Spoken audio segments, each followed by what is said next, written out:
Assalamualaikum warahmatullahi wabarakatuh.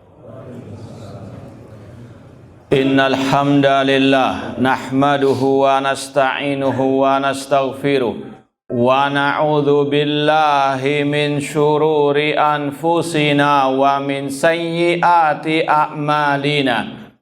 Man yahdihillahu fala mudhillalah wa man yudlil fala hadiyalah. Ashhadu an la ilaha illallah wahdahu la syarikalah wa ashhadu anna Muhammadan abduhu wa rasuluh. Ya ayyuhalladzina amanu taqullaha haqqa tuqatih wa la tamutunna illa wa antum muslimun. Ya ayyuhan nasu taqu rabbakum alladzi khalaqakum min nafsin wahidah wa khalaqa minha zawjaha wa batha minhuma rijalan katsiran wa nisaa wattaqullaha alladzi tasaaluna bihi wal arham innallaha kana 'alaikum raqibah. Ya ayyuhalladzina amanu taqullaha wa qulu qawlan sadida yuslih lakum a'malakum wa yaghfir lakum dhunubakum wa may yuti'illaha wa rasulahu faqad faza fawzan 'azima. Amma ba'd, fa inna asdaqal hadits kitabullah wa khairal hadi hadi Muhammadin sallallahu alaihi wasallam wa syarrul umuri muhdatsatuha wa kullu muhdatsatin bid'ah wa kulla bid'atin dhalalah wa kulla dhalalatin finnar. Ma'asal muslimin ikhwani fillah wa akhwati, bapak-bapak, ibu-ibu, saudara-saudariku rahimani wa rahmakumullah. Alhamdulillah, segala puji bagi Allah Subhanahu wa taala yang mempertemukan kita kembali dalam kajian kitab Al-Aqidah Al-Wasithiyah oleh Syekhul Islam Ibnu Taimiyah rahimahullahu taala dengan syarah atau penjelasan dari Asy-Syaikh Shalih bin Fauzan hafidhallahu taala. Semoga Allah Subhanahu wa taala senantiasa memberikan kepada kita keistiqomahan dalam belajar akidah salaf dan berpegang teguh dengannya sampai akhir hayat kita nanti. Sekarang kita sampai pada bab isbatu uluwillahi ala makhluqatihi. Bab tentang wajibnya menetapkan sifat ketinggian bagi Allah di atas semua makhluknya. Sekali lagi, babnya berkaitan dengan wajibnya menetapkan sifat ketinggian bagi Allah di atas semua makhluknya. Bab ini sudah kita sampaikan pada sebelumnya yang berkaitan dengan istiwa Allah.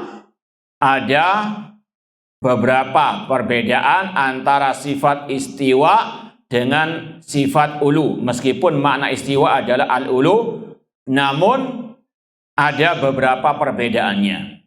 Ada yang masih ingat? Sekedar murojaah saja. Nah, apa bedanya sifat istiwa dengan sifat al-ulu?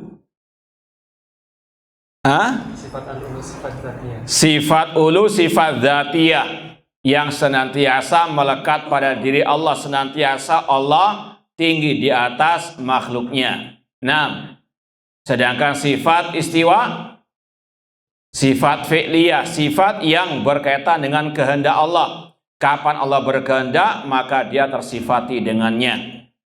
Kemudian yang kedua, bedanya apa? Apa bedanya? Iya, sifat al-ulu, sifat naqliyah wal aqliyah. Sifat ulu itu sifat yang ditetapkan oleh ayat, hadis, oleh akal, oleh fitrah. Paham? Kemudian sifat istiwa, sifat apa? Yang hanya bisa ditetapkan lewat dalil an-naql saja. Paham ya? Jangan bilang sifat akliyah tok, jangan. Sifat istiwa, sifat naqliyah atau sam'iyah, titik. Sedangkan sifat ulu, sifat nakliyah plus sifat apa? Akliyah, sifat ketinggian Allah di atas makhluk bisa ditetapkan lewat jalur ayat hadis dan juga lewat dalil akal. Sedangkan sifat istiwa di atas aras hanya bisa ditetapkan lewat dalil apa? An-naql, ayat Al-Quranul Karim atau hadis Rasulullah SAW. Ini insya Allah ada pada akhir pembahasan, ya, ada dalam kitab. Cuma kita mau ngetes saja, ngantuk enggak. Baik, ikhwani fillah wa akhwati rahimani wa rahimakumullah. Kemudian kalau mau ditambahkan ada perbedaan juga yang ketiga, sifat istiwa di atas aras itu sifat ulu yang khas, sifat ketinggian yang khusus, yaitu khusus di atas apa? Arasnya. Karena keistimewaan aras Allah tinggi di atas apa? Al-aras, sifat ulu ketinggian, namun ketinggian yang apa? Khusus. Sedangkan al-ulu ini al-ulu al-mutlak, ketinggian yang umum, mencakup semua makhluk-makhluknya. Ini kalau mau dibedakan bab sebelum ini dengan bab sekarang, sifat istiwa di atas aras, sifat ulullah ala makhlukatihi. Ya, antum dari judulnya saja bisa memahami sifat istiwa Allah di atas arasnya. Khusus istiwa di atas apa? Tinggi Allah di atas apa? Arasnya. Sedangkan bab yang sekarang ini ketinggian Allah di atas semua makhluk-makhluknya. Ini lebih umum. Sebagaimana biasanya Syekhul Islam Ibnu Taimiyah rahimahullah membawakan dalil-dalil dari ayat-ayat Al-Quranul Karim. Ayat yang pertama surat Ali Imran ayat ke-55. Allah berfirman, Ya Isa, inni mutawaffika wa rafi'uka ilayya. Wahai Isa, sesungguhnya aku mewafatkanmu dan mengangkatmu kepadaku. Kata Allah sekali lagi kepada Nabi Isa alaihissalam, Wahai Isa, sesungguhnya aku mewafatkanmu dan mengangkatmu kepadaku. Kita baca penjelasan dari Syekh Shalih bin Fauzan. Ya Isa, khitabun minallahi tabaraka wa ta'ala li Isa ibni Maryam alaihissalatu wassalam. Kata-kata Ya Isa ini ditujukan oleh Allah kepada Nabi Isa ibni Maryam alaihissalatu wassalam. Ini mutawafik, sesungguhnya aku mewafatkanmu. Apa arti mewafatkanmu? Kata Syekh di sini, alladzi alaihi al-akthar annal murada bil wafati huna an-naum. Kebanyakan ahli tafsir mengatakan kata-kata wafat dalam ayat ini, Allah mewafatkan Nabi Isa, maknanya di sini adalah menidurkannya. Makanya antum jangan wafat di sini ya. Artinya apa? Jangan tidur. Paham? Ya. Di antara dalil kata-kata wafat artinya tidur, surat Al-An'am ayat 60 kata Syekh, kama qala ta'ala wa huwallazi yatawaffakum billail. Dialah Allah yang menidurkan kalian di waktu malam. Wa ja'ana laila libasa. Waktu malam, waktu untuk tidur. Di sini sekali lagi secara bahasa kata-kata wafat bisa berarti tidur. Demikian pula ayat yang lain surat Az-Zumar ayat ke-42. Allah berfirman, Allahu yatawaffal anfusa hina mautiha wallati lam tamut fi manamiha. Dialah Allah yang mewafatkan jiwa ketika kematiannya, dan Allah mewafatkan jiwa ketika apa? Tidurnya, fi manamiha. Jadi kata-kata mewafatkan ini bisa berarti apa? Menidurkan. Paham Tom? Paham Tom lah? Jangan wafat ya. Sekali lagi jangan wafat di majelis. Maknahu la tanamu. Jadi sekali lagi ini dalil kata para ulama. Yang pertama, Nabi Isa masih hidup. Nabi Isa apa? Masih hidup sekarang ini di atas langit. Adapun bagaimana kehidupannya, wallahu ta'ala a'lam, ini masalah gaib. Dan Allah akan turunkan beliau di akhir zaman ketika Dajjal sudah merajalela. Dan pada waktu itulah, kata sebagian para ulama, pasukan Taifah Mansurah akan berada di negeri Syam. Syam, Palestina, Yordania, Syria, dan Lebanon. Ya, Damaskus ada di Syria. Nanti Nabi Isa akan diturunkan oleh Allah di Menara Putih di Damaskus di Syria, yang masih merupakan bagian daripada apa? Negeri Syam yang dibarakahi oleh Allah Subhanahu wa ta'ala. Dalam hadis kata Rasul, satu jannaduna ajnadat, kalian akan terbagi menjadi beberapa pasukan. Di antaranya Jundan Bisyam, pasukan di negeri Syam. Kata sahabat Rasulullah, khil ya Rasulullah, pilihkan untukku pasukan wahai Rasulullah. Rasul mengatakan, alaikum bisyam, pegang erat pasukan yang ada di negeri Syam. Ini sebagian ulama mengatakan ini nanti di akhir zaman, di kala turunnya Nabi Isa alaihi assalam. Itulah at-Taifah al-Mansurah yang telah dijelaskan oleh Syekhul Islam Ibnu Taimiyah rahimahullah dalam awal kitab ini. Coba awal, buka kitab awalnya. Apa ucapan beliau? Hada i'tiqadu al-firqatin najiyah al-mansurah ila qiyamisa. Inilah akidah al-firqah najiyah al-mansurah ila qiyamisa. Maka antum harus betul-betul cerdik, teliti. Karena sekarang ini muncul banyak slogan kelompok teroris ISIS di Syria. Mereka apa? Mengaku pasukan yang Rasul sebut tadi. Demikian pula yang ada di Palestina dan sebagainya, gerakan-gerakan yang kalau kita cocokkan dengan akidah Ahlus Sunnah nggak cocok. Paham? Padahal Taifah Mansurah ciri khasnya apa? Di atas akidah as-salaf. Dakwanya di atas dakwah salaf, di antaranya dakwah at-tauhid. Paham ya? Ini sekedar wa dzakir fa inna dzikra tanfa'ul mu'minin, karena lewat banyak di medsos hadis dari Rasul yang berkaitan dengan kewajiban pergi ke negeri Syam, mengikuti pasukan Syam. Dikira gerakan-gerakan ikhwan muslimin, gerakan-gerakan yang sesat, tidak, atau gerakan teroris khawarij, bukan. Taifah al-Mansurah ini yang di atas akidah salaf. Di antaranya masalah apa? Uluwallah, meyakini Allah di atas langit, di atas al-arsh. Paham dong? Nah, nanti Nabi Isa akan turun di Menara Putih di Damaskus, kemudian beliau akan memerangi Dajjal sampai dikeluarkannya Ya'juj wa Ma'juj. Kemudian Allah Subhanahu wa taala memerintahkan Nabi Isa bukan untuk jihad memerangi Ya'juj wa Ma'juj, karena pasukan Nabi Isa tidak sebanding kekuatan Nabi Isa dan para kaum muslimin tidak sebanding dengan Ya'juj wa Ma'juj. Maka diperintahkan haris ibadi ila tur, bawa hamba-hambaku ke bukit At-Tur. Ya'juj wa Ma'juj, pasukannya tidak ada yang bisa menanding. Namun Nabi Isa punya satu senjata, yaitu ad-doa.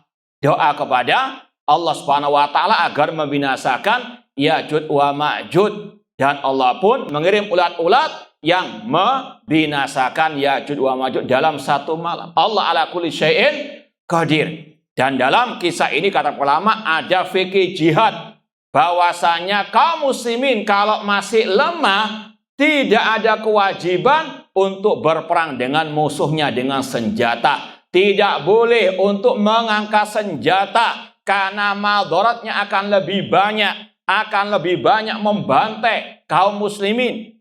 Ya, seperti yang kita lihat sekarang ini. Maka salah satu tanda mana jihad yang syar'i dan yang tidak syar'i, lihat akibatnya. Kalau akibatnya kerusakannya terhadap kaum muslimin lebih banyak, itu bukan jihad yang syar'i. Meskipun tetap kita mendoakan semoga Allah menolong kaum muslimin di Palestina, semoga Allah menghancurkan orang Yahudi di sana, dan semoga Allah menjadikan yang meninggal dunia dari kaum muslimin sebagai syuhada, dan semoga Allah menyembuhkan penyakit ataupun luka-luka mereka. Intinya sekali lagi, ma'asal muslimin, ini yang dijelaskan oleh para ulama, Ahlus Sunnah wal Jamaah bahwasanya jihad itu ibadah, tidak disyariatkan kecuali dengan syarat-syaratnya tadi, ada kekuatan dan pertimbangan kemaslahatan yang lebih banyak daripada kemadharatannya. Intinya tadi Nabi Isa alaihissalam akan diturunkan oleh Allah pada akhir zaman nanti, dan beliau akan menghadapi fitnah Dajjal, Ya'juj wa Ma'juj, dan di antara senjata beliau tadi ketika tidak punya kekuatan, beliau apa? Kekuatan senjata, beliau punya kekuatan apa? Doa. Maka jangan meremehkan doa. Antum jangan keluar-keluar saja, ya. Jihad nggak syar'i apa sumbangan antum untuk Palestina? Kata ahlu ulama al-sunnah doa. Doa Nabi Isa alaihissalam minimal apa sekali lagi? Ini senjata pamungkas orang yang beriman. Allah ala kulli syai'in qadir. Maka sekali lagi jangan meremehkan masalah apa? Doa. Meskipun kalau ada bisa menyerahkan bantuan harta kepada lembaga-lembaga yang syar'i yang bisa nyampe ke tangan kaum muslimin di sana, ini sekali lagi nurun ala nur. Nah, umpamanya tidak, minimal doa untuk saudara-saudara kita kaum muslimin di Palestina. Dan sekali lagi ingat bagaimana Allah ala kulli syai'in qadir. Allah membinasakan Ya'juj wa Ma'juj dalam satu malam. Ya, Allah sanggup untuk menghancurkan Yahudi dalam sekejap. Namun sunnatullah itu berlangsung, yaitu bahwasanya ada semuanya proses. Dan juga di dunia ini watilkal ayyam nudawiluha bainan nas. Roda dunia berputar, kadang menang kadang kalah. Sunnatullah untuk menguji kaum muslimin. Di antaranya agar kaum muslimin sadar kalau mereka mau jaya, kembali kepada agama mereka, kembali kepada tauhid dan sunnah Rasul SAW. Sebagaimana kata Rasul, hatta tarji'u ila dinikum, sampai kalian kembali kepada agama kalian, kepada Al-Quran dan Sunnah dengan pemahaman para salafus saleh. Bukan kembali kepada Islam yang di atas kesyirikan, di atas kebid'ahan, bukan. Namun Islam yang murni ala Rasul dan para sahabat Ar-Rasul sallallahu alaihi wasallam. Kemudian kata Asy-Syaikh, wa rafi'uka ilayya, dan aku kata Allah mengangkatmu wahai Nabi Isa kepadaku. Ai rafa'ahullah ilaihi fis sama. Allah mengangkat beliau ke atas langit kepada Allah Subhanahu wa taala. Wa huwa hayyun, dan beliau apa? Dalam keadaan hidup. Kapan meninggalnya Nabi Isa? Nanti setelah tadi menghadapi Ya'juj wa Ma'juj, dan setelah kejadian itu kata para ulama Allah akan mengirim angin yang tidak akan menyentuh hati orang beriman kecuali akan apa? Mewafatkan semuanya, mematikan semua orang-orang yang beriman. Di antaranya At-Taifah Al-Mansurah yang bersama Nabi Isa alaihissalam, yang kata Rasul, la tazalu ta'ifatun min ummati zahirin alal haqqi la yadurruhum man khadalahum wala man khalafahum hatta ya'ti amrullah wa hum ala dzalik.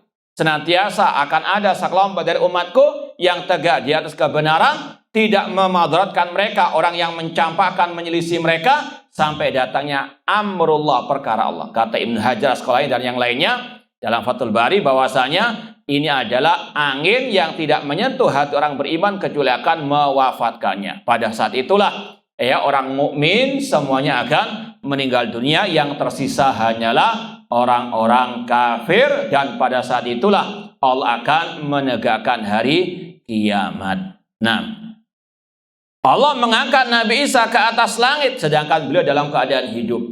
Wa hadza mahalus syahid minal ayat. Ini inti ayat yang berkaitan dengan bab ini, wa huwa itsbatul uluwi lillah, yaitu wajibnya menetapkan sifat ketinggian bagi Allah Subhanahu wa taala. Li'anna raf'a yakunu ila a'la. Namanya mengangkat dari mana ke mana? Dari bawah ke atas, ilaihi, kepada Allah, berarti Allah fil a'la. Dan dalil tentang ini kata Imam Ibnu Qayyim rahimahullah lebih dari 1000 atau 2000 dalil, baik dari ayat ataupun hadis Rasulullah SAW dan juga ijma, ucapan para ulama as-salaf. Dan seperti yang sudah pernah kita isyaratkan, Al-Imam Az-Zahabi yang bermadzhab Asy-Syafi'i rahimahullah, yang kapan lalu sudah kita bawakan kitab apa? Kitab apa judulnya? Kitab Al-Arsh. Ya, beliau punya kitab Al-Ulu. Nggak kita bawa karena tebal segini. Lumayan tebalnya. Ya mungkin tasnya nggak cukup. Dan itu ada 2 jilid. Ya, yang saya punya ada 2 jilid. Satu jilidnya mungkin sekitar 600 atau 500 halaman. Ya. Ini hanya berkaitan dengan apa? Judulnya saja Kitabul Ulu. Kitab tentang masalah apa? Ketinggian Allah. Beliau hanya membawakan ayat, hadis, ucapan sahabat, tabi'in, tabi'ut tabi'in, ucapan 4 imam madhab dan juga ulama-ulama dari 4 madhab tersebut. Makanya sekali lagi, ini akidah Taifah Al-Mansurah Al-Firqah Najiyah Al-Sunnah wal Jam yang terang benderang. Maka tidaklah yang mengingkarinya kecuali orang-orang yang buta. Innaha la ta'mal absar walakin ta'mal qulub allati fis sudur. Kemudian kata Syekhul Islam Ibnu Taimiyah rahimahullah, dalil yang kedua, barrafa'ahullahu ilaih. Bahkan Allah mengangkatnya kepadanya. Ini masih berkaitan dengan Nabi Isa tadi. Redaksi ayatnya sama tentang Allah mengangkat Nabi Isa kepadanya. Hada raddun alal yahud. Ayat ini berkaitan dengan bantahan Allah kepada orang-orang Yahudi. Qatalahumullah. Alladzina yadda'un annahum qatalu al-Masiha Isa ibna Maryam. Mereka orang Yahudi mengklaim telah membunuh Nabi Isa alaihi assalam. Allah bantah, bahkan Allah yang mengangkatnya, menyelamatkan Nabi Isa alaihissalam. Cuma memang inilah kelakuannya orang Yahudi. Jangankan orang biasa, para anbiya saja mereka apa? Bunuh, mereka bantai. Wa qatlimul anbiya. Mereka membunuh para nabi. Ini orang-orang al-Yahud. Makanya orang muslim kalau memusuhi Yahudi, memusuhi karena akidah, memusuhi karena agama. Mereka musuh agama. Bukan musuh apa? Musuh gara-gara merampas tanah. Bukan. Ya, seperti yang didengungkan oleh kelompok-kelompok Harokah, kelompok Ikhwan Muslimin dan sebagainya. Di antaranya Hasan Al-Banna yang mengatakan permusuhan kita dengan Yahudi ini permusuhan dalam perebutan tanah. Na'udzubillahi min dzalik. Ahlus Sunnah mengatakan permusuhan kita dengan Yahudi permusuhan dalam urusan apa? Akidah. Permusuhan dalam urusan apa? Agama. Mereka adalah manusia yang paling benci kepada kaum muslimin. Dan ini yang Allah tegaskan dalam Al-Quran. La tajidanna asyaddan nasi adawatan lilladzina amal yahud. Engkau mendapati orang yang paling keras permusuhannya terhadap orang beriman adalah orang apa? Al-Yahud. Ya, permusuhan kita dengan mereka permusuhan agama. Maka jangan tertipu dengan propaganda. Entah itu orang-orang liberal, orang-orang misionaris Syiah Rafidah qatalahumullah yang mengatakan pertikaian ini hanya perebutan tanah. Naudzubillahi min dzalik. Ini sekali lagi dusta. Yahud musuh agama Allah Subhanahu wa taala, bahkan musuh para al-anbiya. Di antaranya di sini Nabi Isa saja mereka mau bunuh. Bahkan mereka mengklaim sudah berhasil membunuh Nabi Isa meskipun itu tidak benar. Namun mereka membunuh para nabi-nabi yang lain. Wa qatlimul anbiya bighairi haqqin. Qatalahumullah. Faqala ta'ala, Allah pun berfirman, wa ma qatalu, mereka tidak membunuhnya. Wa ma salabu, dan mereka tidak menyalibnya, yaitu menyalib Isa, tidak menyalibnya. Walakin syubbiha lahum, namun dimiripkan kepada mereka seseorang yang mirip dengan Nabi Isa. Padahal itu bukan Nabi Isa, namun Nabi Isa Allah angkat ke atas langit. Sampai kepada firman-Nya, wa ma qataluhu yaqina.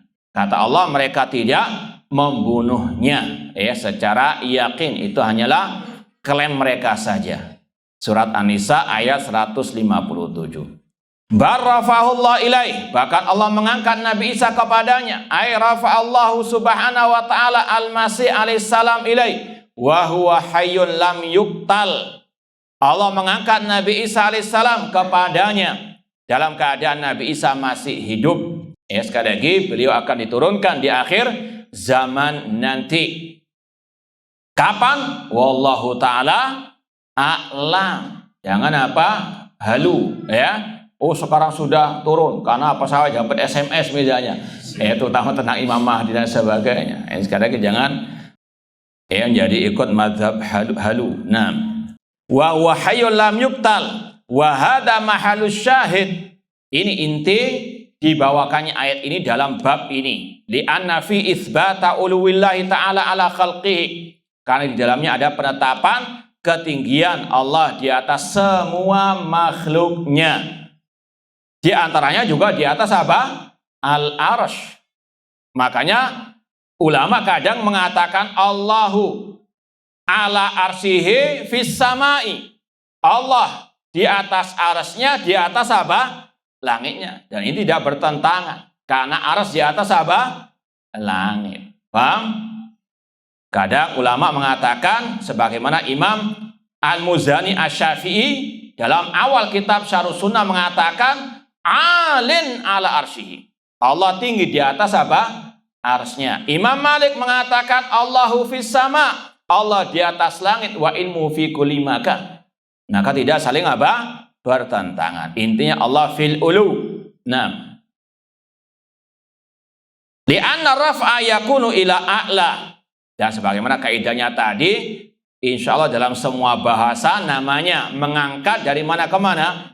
Bawa ke atas. Nah, bukan membawa kemana-mana. Memang itu ada yang mentakwilkan, mengangkat itu ya bukan ke atas langit kata mereka.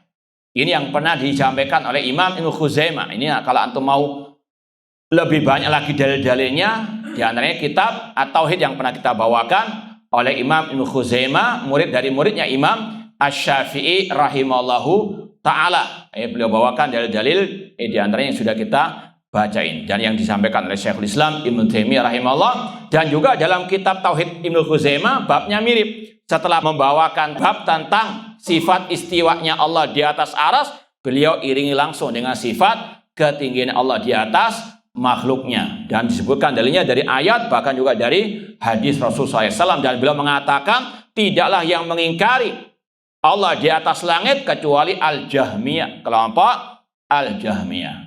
Maka kalau ada dai ustadz entah di dunia nyata, di dunia maya yang mengingkari Allah di atas arsy, ini adalah pengikut kelompok apa? Jahmiyah. Kalaupun mengaku ahli sunnah wal jamaah, ahli sunnah casingnya, namun apa? Akidahnya Jahmiyah. Nah, atau ahli sunnah kawi.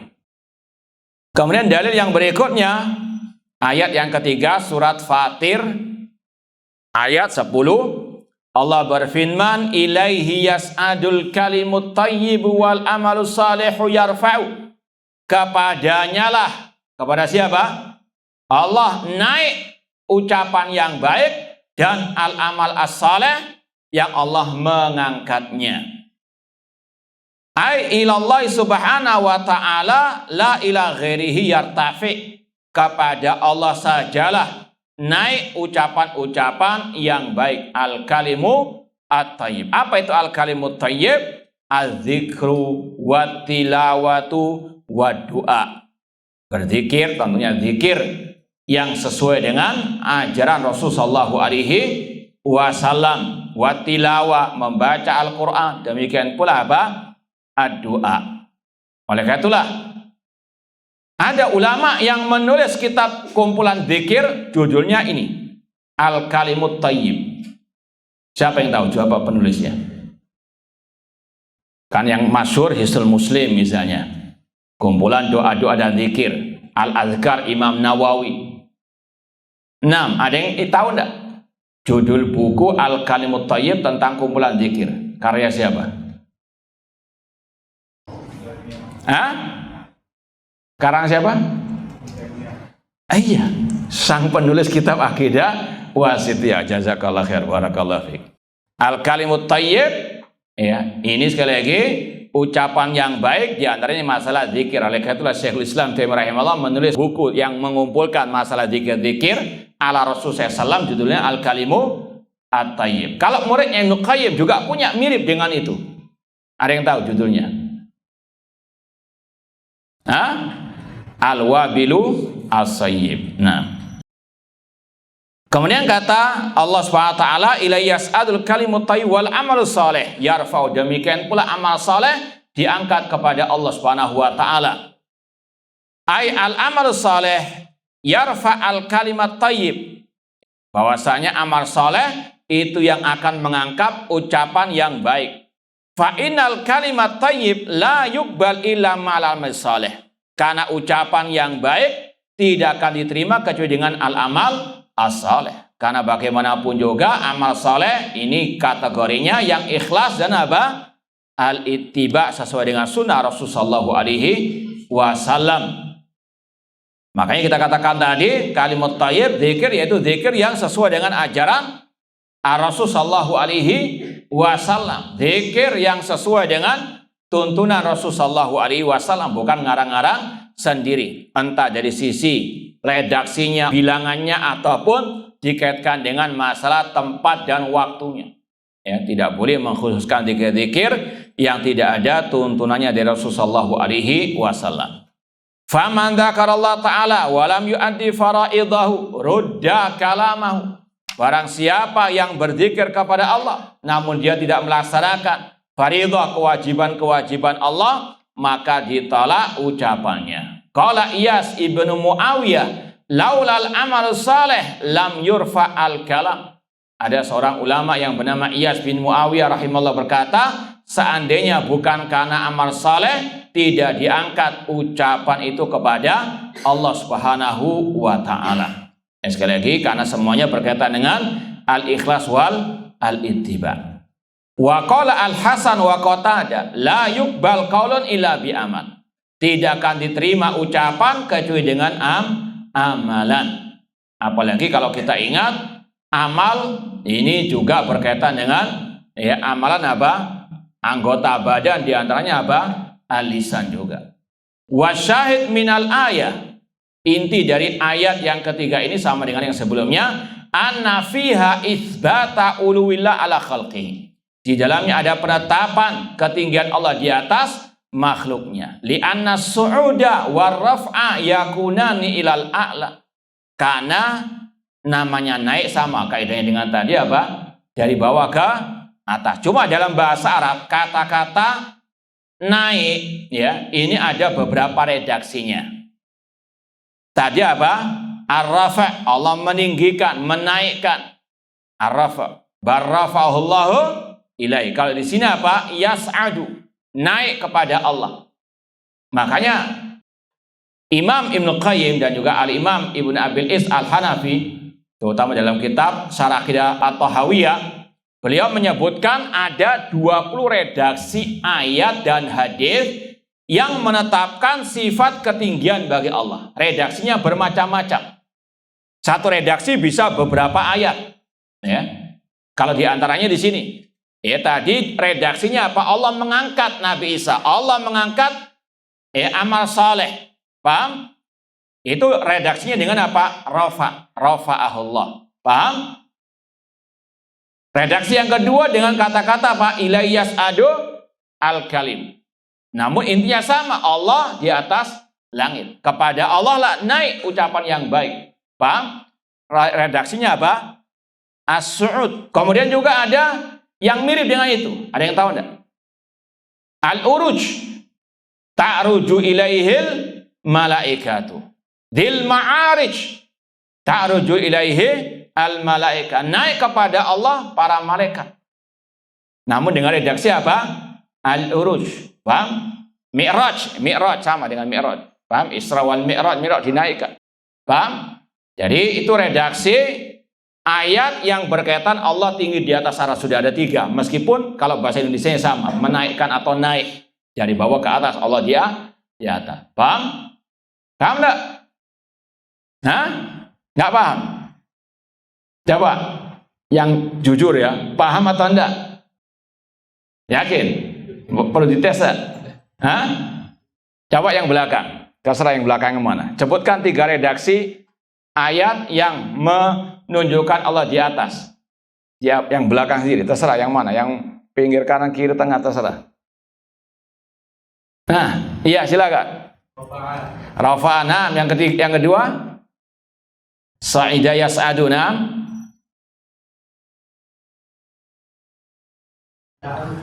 Ta'ruju. Naam ahsanta barakallahu fiik. Alhamdulillah. Kalau tidak ada mungkin cukup sudah. Baik.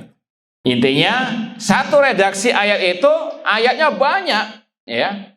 Makanya kata Ibnu Qayyim bisa ribuan dalilnya tentang Allah tinggi di atas arsy. Ditambahkan lagi dengan yang setelah ini. Tenang, berapa menit? 2 menit. Baik. Kita baca ayatnya saja. Allah berfirman, Ya Hamanu ibnili sarhan la'alli ablughul asbab asbabas samawati fa'attali'a ila ilahi Musa wa inni la'adhunnuhu kadhiba. Wahai Haman, kata Fir'aun, menterinya Haman, bangunkan untukku istana agar aku bisa sampai ke pintu-pintu langit sehingga aku bisa melihat kepada sesembahannya Musa. Namun sesungguhnya aku meyakini Musa itu berdusta. Surat Ghafir ayat 37.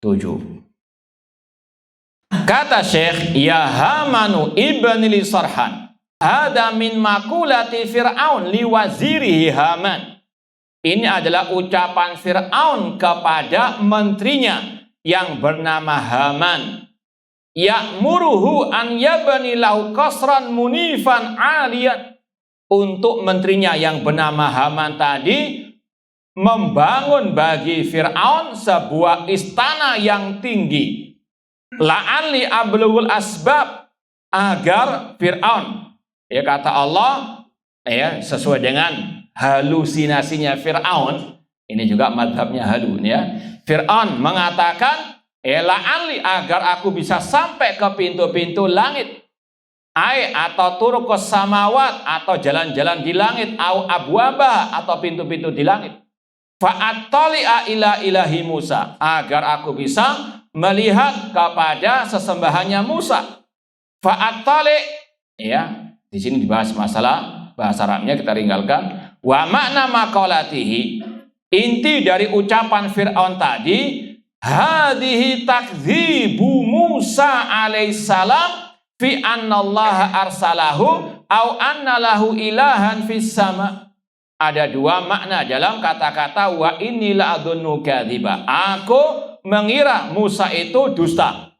Ada yang mengatakan Fir'aun mendustakan Musa bahwasanya dia diutus oleh Allah. Yang kedua, ini intinya. Ada pendapat yang ini yang paling banyak yang mengatakan bahwasanya Nabi Musa itu, kata Fir'aun, berdusta dalam klaimnya, seruannya Allah di atas langit. Jadi intinya kenapa Fir'aun mengatakan ini? Menurut pendapat yang kedua, bahwasanya Fir'aun mendengar Nabi Musa mengatakan Allah di langit, namun Fir'aun mendustakannya. Makanya kata para ulama, barang siapa yang mengingkari Allah di atas langit, ini pengikut Fir'auniyun. Ya, mau jadi pengikut Fir'aun? Na'udzubillah min dzalik. Ya, maka sekali lagi ini akidahnya Fir'aun, tidak percaya Allah di atas langit. Dan ini sekali lagi juga dikatakan oleh Al-Imam Ibnu Abil Izzi Al-Hanafi dalam Syarah Aqidah Thahawiyah. Beliau mengatakan, man nafa'ulullah fis sama fahuwa fir'auniyun. Barang siapa mengingkari Allah di atas langit, dia pengikut Fir'aun. Wa man asbata ulullah fis sama fahuwa musabiyun muhammadiyun. Barang siapa yang mempercayai Allah di langit, dia pengikut Nabi Musa, pengikut Nabi Muhammad sallallahu alaihi wasallam. Wa inilah adzunnu kadziba ay fi ma yadda'i minar risalah. Insyaallah kita lanjutkan badal adzan. Kalau ada pertanyaan silakan dengan kertas. Baik, ikhwani fillah wa akhwati rahimani wa rahimakumullah.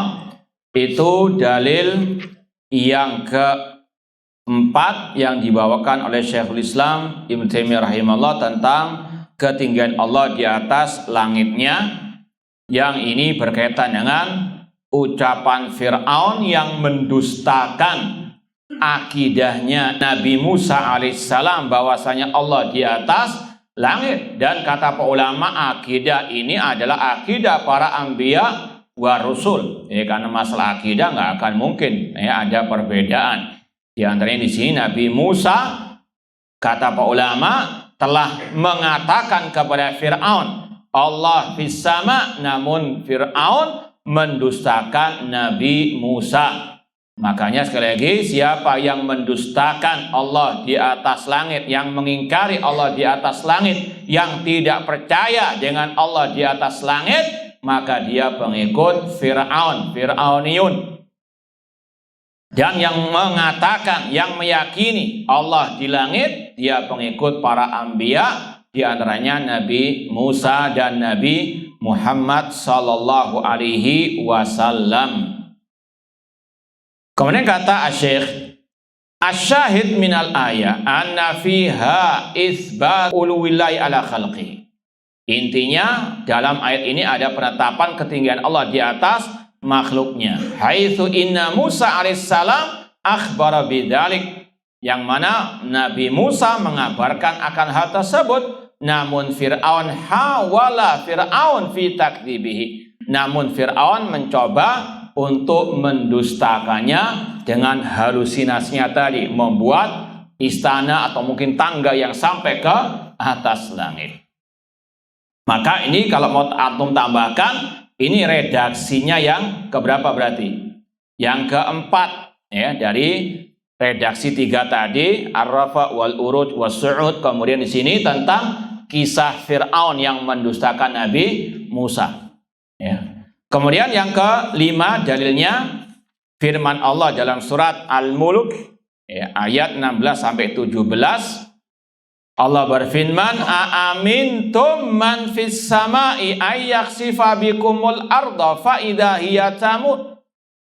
Tidakkah kalian merasa aman dari zat yang ada di atas langit untuk dia menenggelamkan kalian di bumi? Fa idza hiya tamur, dan dia tiba-tiba bergerak, yaitu bumi itu. Am amintum man fis sama an yursila alaikum hasiba. Apakah kalian merasa aman dengan zat yang di atas langit untuk dia menghujani kalian dengan batu? Fasata'lamuna kaifa nadhir, maka kalian akan tahu bagaimana Allah memperingatkan. Kita baca penjelasan dari Syekh Shalih bin Fauzan, a'amintum al-amnu dinul khauf. Ini dari segi bahasa, amintum dari kata-kata al-aman, keamanan, artinya lawannya ketakutan. Man fis sama, ai ukubatu man fis sama. Tidakkah kalian takut terhadap azab yang diturunkan oleh zat yang di atas langit? Wa huwa Allah, yaitu Allah Subhanahu wa ta'ala. Wa makna fis sama, ya sedikit kita mau bantah sebagai syubhat. Ada yang mengatakan, tidakkah kalian percaya dengan man fis sama? Kata mereka para malaikat. Ya, sekarang yang menimpakan musibah bala siapa? Allah Subhanahu wa ta'ala. Ini sekali lagi, wa iyam saskallahu bidhurin fala kashifa illa huwa. Nama itulah ahlu ta'wil. Ta'wil namanya banyak sekali. Sama ta'wil. Na'udzubillahi min dzalik, seperti orang Yahudi. Kata para ulama, makna fis sama ay ala sama. Ini sudah kita sampaikan. Allah fi, ya, dalam bahasa Arab fis sama. Itu ada 2 penafsiran. Sebelum kita baca, kita jelaskan lebih lanjut lagi. Allah fis sama, sebagaimana kata Imam Malik tadi, Allah fis sama wa ilmu fi kulli makan fis sama. Fi dalam segi bahasa Arab itu bisa bermakna ala, di atas. Ya, karena mungkin ada orang yang gagal paham. Allah fis sama seolah-olah Allah itu di dalam langit. Sebagaimana antum misalnya, nahnu fil masjid, kami fi masjid, di dalam apa? Masjid. Yang gagal paham mengatakan, oh berarti kalau dikatakan Allah di langit, Allah diliputi oleh langit. Ini orang yang jahil terhadap bahasa Arab. Karena kata-kata fi bisa bermakna ala, di atas langit, bukan di dalam apa? Langit. Dalilnya di antaranya ayat wala usallibannakum fi judhu'in nakhli. Fir'aun pernah mengancam para penyihirnya, aku akan menyalip, disalib ya, bukan menyalip, dibalap, bukan. Ini bukan balapan mobil Fir'aun, bukan. Menyalib kalian. Kata Fir'aun, aku sungguh-sungguh akan menyalib kalian di batang kurma. Apakah batang kurma dikerowoki kemudian dimasukkan di situ?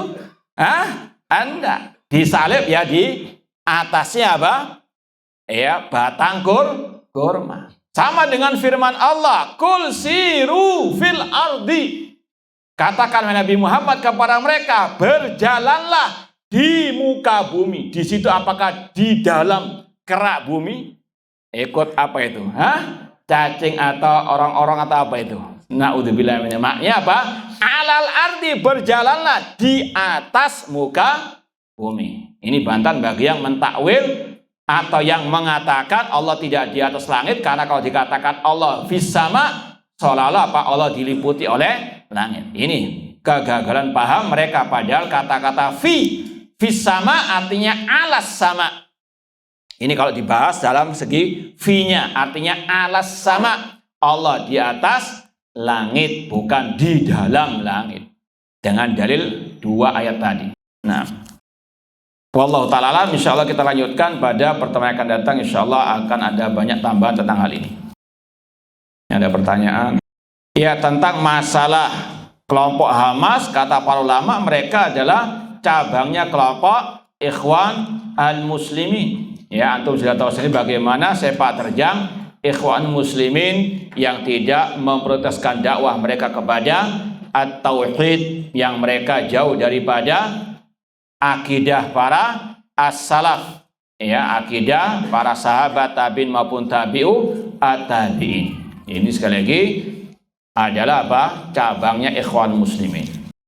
Dan di antara kesesatan kelompok Ikhwan Muslimin sejak dahulu kala, mereka ada takrib antara sunnah dan syiah.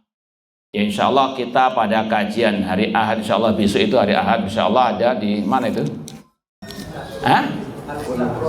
Purwodadi, ya, insya Allah hari Ahad jam 8:30 itu insya Allah kita akan sedikit bahas masalah ini, dan kita akan bawa kitab rujukannya dari bukunya tokoh Ikhwan Muslimin sendiri, bahwasanya Hasan al-Banna, tokoh Ikhwan Muslimin, dia menyeru kepada takrib, pendekatan dengan kelompok Syiah Rafidah. Makanya kalau ada propaganda Iran dan Hizbullah, orang-orang Syiah Rafidah membantu Hamas, tidak aneh, karena memang dari dulu seperti itu kelakuan apa? Ikhwanul Muslimin. Syiah Rafidah yang merupakan musuh Islam itu apa? Mereka ya sangat amat harmonis. Na'udzubillahi min dzalik. Maka bagaimana mungkin kemenangan akan diraih ya oleh apa?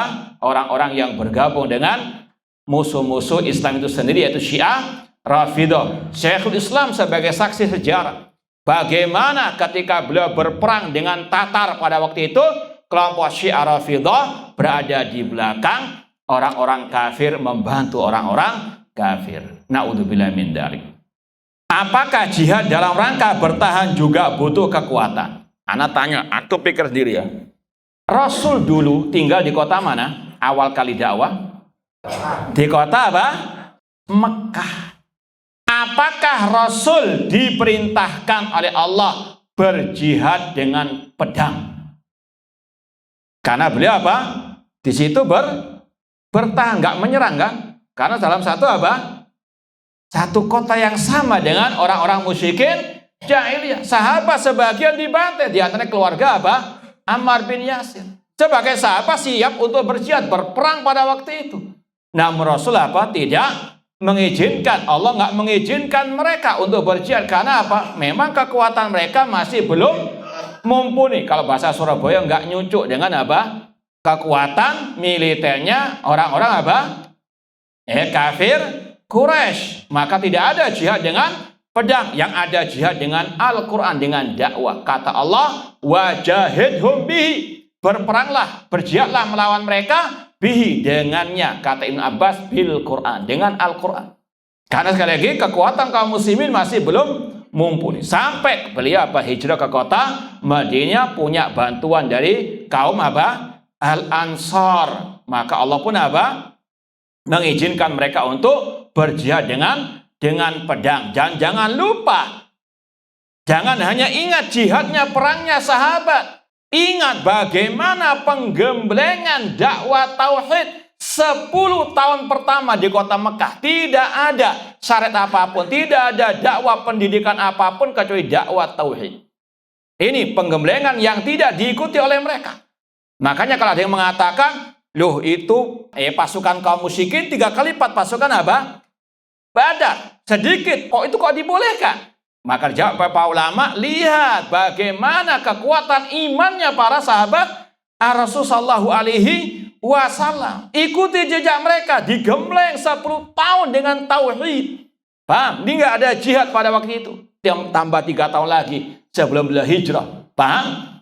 Maka sekali lagi beda ya. Kekuatan para sahabat yang sudah kuat iman dan tauhid, mereka intan surallaha yang surkum wa yuthabbit aqdamakum. Demikian pula Nabi Isa tadi punya kekuatan doa dengan apa tadi? Kaum muslimin dan Taifah al-Mansurah yang di atas al-aqidah as-sahihah. Lanjut atau cukup? Cukup ya. Wallahu ta'ala alam. Aqulu qouli hadza wa akhiru da'wana anil hamdulillahirabbil alamin. Wassalamualaikum warahmatullahi wabarakatuh.